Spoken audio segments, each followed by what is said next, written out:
GK Sarvaiya, કાર્યપાલક ઇજનેર, city 2 division, Rajkot.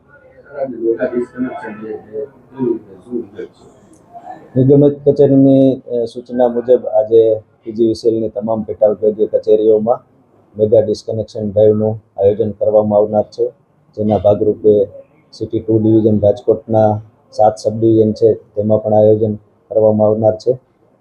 એમાં જે ખાસ કરીને છેલ્લા 2 બિલના નાણાં બાકી છે એમના ઉપર ખાસ કાર્યવાહી કરવામાં આવનાર છે અને મેક્સિમમ ટીમો આમાં જોડવામાં આવેલ છે. ક્યાં સુધી આ ચાલશે ને ક્યાંથી ચાલુ થવાનું છે? ખાસ કરીને આ ઝુંબેશ તો 31 માર્ચ સુધી ચાલવાની છે, પણ આજે ખાસ કરીને નિગમિત કચેરીની સૂચના મુજબ તમામ પેટા વિભાગીય કચેરીઓમાં મેગા ડિસ્કનેક્શન એટલે મેક્સિમમ ટીમો રાખી અને કાર્યવાહી કરવામાં આવી રહી છે. છતાંય વીજ ગ્રાહકો બિલ ન ભરે તો આગળની કાર્યવાહી શું થશે? ડિસ્કનેક્શનની કાર્યવાહી કરવામાં આવશે.